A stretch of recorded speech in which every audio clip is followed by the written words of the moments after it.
مسلمان نہیں پڑھتے ایمان کے صحیفے کو، نگہبان نہیں پڑھتے ایمان کے صحیفے کو۔ یہ کیسے مسلمان ہے جو صبح سویرے، یہ کیسے مسلمان ہے جو صبح سویرے اخبار تو پڑھتے ہیں، اخبار تو پڑھتے ہیں، قرآن نہیں پڑھتے، اخبار تو پڑھتے ہیں۔ آپ لوگ غور سے مجھ کو دیکھ رہے اور مجھے ڈر ہو گیا ہے کہ کہیں آپ کی نظر نہ لگ جائے، لیکن میں بھی چالاک آدمی ہوں، کالا سوٹر پہن کر کے آیا ہوں۔ آپ نظر لگاتے رہیے، میں کاٹتا رہتا۔ دھیان سے سنیے گا، تیسرا پیغام بچوں کی تعلیم کے حوالے سے آپ کی خدمت پر رکھنے کے لیے جا رہا ہوں۔ یہ جو کرسی ہے جلسے میں، یہ پہلی بار اتنی مختصر کرسی ملی ہے۔ یہ کرسی ہے مکمل میں فٹ بیٹھ رہا ہوں، لیکن ایک آدمی میرے بعد بیٹھے گا، یہ کرسی بھی پناہ مانگی کیونکہ 100 کلو وزن ہے اس کا۔ خیر اللہ کا شکر ہے، ایمان سے وزن اس کے اللہ بڑھاتا رہے، اضافہ کرتا رہے۔ بہت مختصر میں یہ کرسی ہے، اس کا جھگڑا برابر رہتا ہے، لیکن اس کے حوالے سے ایک پیغام آپ کو دے دیتا ہوں۔ طبیعت سے آپ سن رہے ہیں، اللہ دل تک اس پیغام کو پہنچا دے۔ اللہ نے سلیمان علیہ السلام سے کہا، یا تو کرسی لے لو، یا تو مال لے لو، یا تو علم لے لو، کیا لینا چاہتے ہو، مگر ایک ملے گا۔ سلیمان علیہ السلام عقل مند آدمی تھے، سر جھکا کر کے فیصلہ لیا، سر اٹھا کر کے کہا، مالک مجھ کو علم دے دو، مجھ کو کرسی نہیں چاہیے، مجھ کو دولت نہیں چاہیے، مجھ کو علم دے دو۔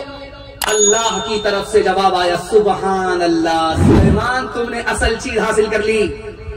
کرسی علم کے بغیر نہیں ملتی، مال و دولت علم کے بغیر نہیں ملتی۔ جب تم نے اصل چیز حاصل کر لیا تو میری طرف سے کرسی بھی لے لو، حکومت بھی لے لو، مال و دولت بھی لے لو۔ جیسے آپ بیٹھے ہیں ویسے میں بیٹھا ہوں، ہاتھ پاؤں نیچے، آپ کے ہاتھ پاؤں نیچے، میرا دل بیچ میں، آپ کا دل بیچ میں، میرا دماغ اوپر، آپ کا دماغ اوپر۔ اس تقسیم پر جب آپ نظر رکھیں گے تو آپ اپنے بچے کو کبھی جاہل نہیں رہنے دیں۔ ہاتھ پاؤں سے کام کاج کیا جاتا ہے، اس کو سب سے نیچے رکھا۔ دل سے دولت کمائی جاتی ہے، اس کو بیچ میں رکھا۔ دماغ سے علم حاصل ہوتا ہے، اس کو سب سے اوپر رکھا۔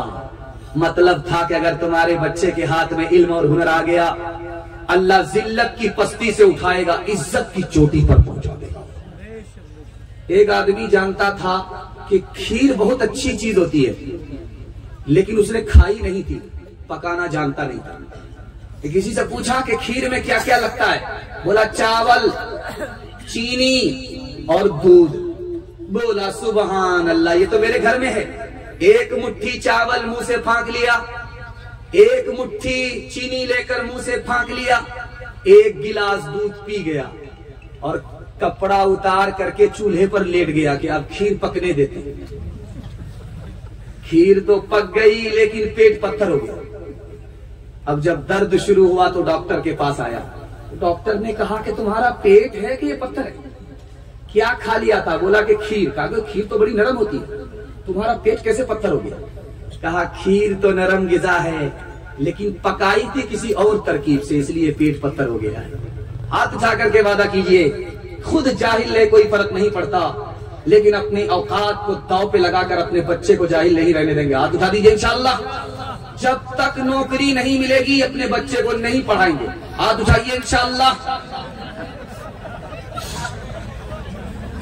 سائنس ٹیکنالوجی میں ماہر بھی بناؤ اور ظاہر و باطن میں طاہر بھی بناؤ، اور ظاہر و باطن میں طاہر بھی بناؤ۔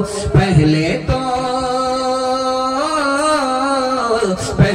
تو انہیں یار مسلمان بناؤ، انسان بناؤ، انہیں انسان بناؤ، انسان بناؤ، انہیں انسان بناؤ۔ تاجر بناؤ، شوق سے افسر بھی بناؤ، اور ان کو مقدر کا سکندر بھی بناؤ، اور ان کو مقدر کا سکندر بھی بناؤ، پر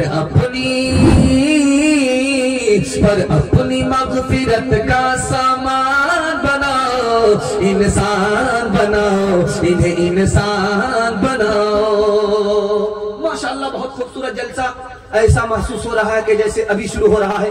اللہ آپ کے بچے کو علم سے، ہنر سے، دونوں سے مالا مال فرمائے۔ بہت خوبصورت پیغام تک میں پہنچ گیا۔ مجھے ڈر تھا کہ پتہ نہیں اس سے پہلے میرا ٹائم ختم ہو جائے گا، لیکن اللہ کا شکر ہے آپ محبت سے سن رہے ہیں، مجھے بھی محسوس نہیں ہو رہا، آپ کو بھی محسوس نہیں ہو رہا۔ اللہ اس محبت کو سلامت رکھے۔ دھیان سے سنیے گا، تیزی کے ساتھ نکل جائے۔ حضور کے زمانے میں صرف 2 دعوت تھی۔ ایک دعوت کا نام تھا ولیمہ، ایک دعوت کا نام تھا عقیقہ۔ ولیمہ جو کرتا تھا وہی عقیقہ کرتا تھا، جو عقیقہ کرتا تھا وہی ولیمہ کرتا تھا۔ کون کرتا تھا؟ لڑکے والا کرتا تھا۔ لڑکے کی شادی ہو گئی، جوان ہو گیا، شادی ہو گئی، اس خوشی میں دعوت کیا، اس دعوت کا نام تھا ولیمہ۔ اور 1 سال کے بعد کیلنڈر چھپ گیا، بچے کا باپ ہو گیا، عقیقہ کر رہا ہے، لیکن دونوں لڑکے والے کر رہے ہیں، لڑکی والے نہیں۔ لیکن اس دور میں گنگا الٹی بہ رہی ہے۔ ایک دعوت ہے، تیسری دعوت، اس کا نام ہے بارات کی دعوت۔ یہ دعوت نہیں ہے، عداوت ہے۔ اب بتائیے کہ دعوت کہاں ہوتی ہے؟ جہاں خوشی ہوتی ہے۔ لڑکے کا باپ اپنے بیٹے کی جب شادی کرتا ہے تو خوشی ہوتی ہے، اس لیے دعوت کرتا ہے۔ لڑکے کا باپ جب دادا بن گیا، باپ بن گیا تو دعوت کرتا ہے، یہ خوشی کا موقع ہے۔ لیکن جب لڑکی کی شادی ہوتی ہے تو پورے گھر میں ماتم ہوتا ہے، غم میں دعوت نہیں ہوتی، اس لیے یہ عداوت ہے، یہ دعوت نہیں ہے۔ یہ لڑکی والے پر ستم ہے، لڑکی والے پر کرم نہیں ہے۔ یہ بغل میں مدراس ہے، شادی ہو رہی تھی تو قاضی صاحب نے رجسٹر مکمل کرنے کے بعد قاضیانہ مانگا، تو کہا 3 لاکھ قاضیانہ پہلے دو، پھر نکاح پڑھاؤں گا۔ تو لوگوں نے کہا کتنا بے شرم قاضی ہو، داڑھی ٹوپی رکھ کر کے چونا لگاتے ہو، شرم نہیں آتی؟ تو قاضی صاحب نے لوہار کی چوٹ مارا، ایک شادی جو عبادت تھی تم نے اس میں 30 لاکھ روپے پیسہ پانی کی طرح بہایا۔ جب تم کو شرم نہیں ہے تو ہم کو بھی شرم نہیں ہے، 3 لاکھ پہلے جمع کرو، اس کے بعد نکاح پڑھاؤ۔ نکاح سے آسان دنیا میں کوئی عمل نہیں ہے۔ جمعہ کا دن ہو یا نہ ہو نکاح ہو جاتا، خطبہ ہو یا نہ ہو نکاح ہو جاتا، قاضی ہو یا نہ ہو نکاح ہو جاتا ہے۔ اگر لڑکا 2 آدمی کی موجودگی میں لڑکی کو قبول کر لے، لڑکی 2 آدمی کی موجودگی میں لڑکا قبول کر لے، نکاح ہو جاتا ہے، میاں بیوی راضی، تو کیا کرے گا قاضی؟ ہاتھ اٹھائیے، وعدہ کیجئے اپنے بیٹا کی شادی فری میں کریں گے انشاءاللہ۔ ہاتھ اٹھا دیجئے، بالکل صحیح جا رہا ہے۔ ملا تو اپنا، نہیں ملا تو سپنا۔ ہاتھ اٹھائیے انشاءاللہ۔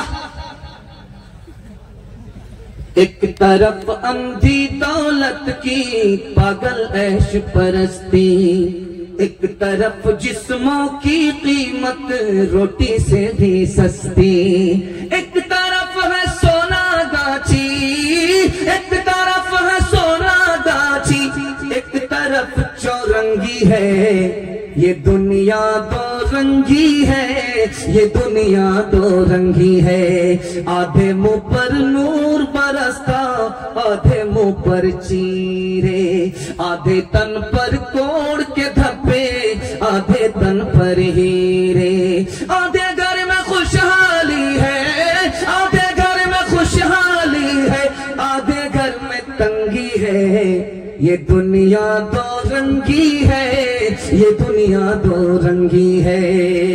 جوانوں کے حوالے سے پیغام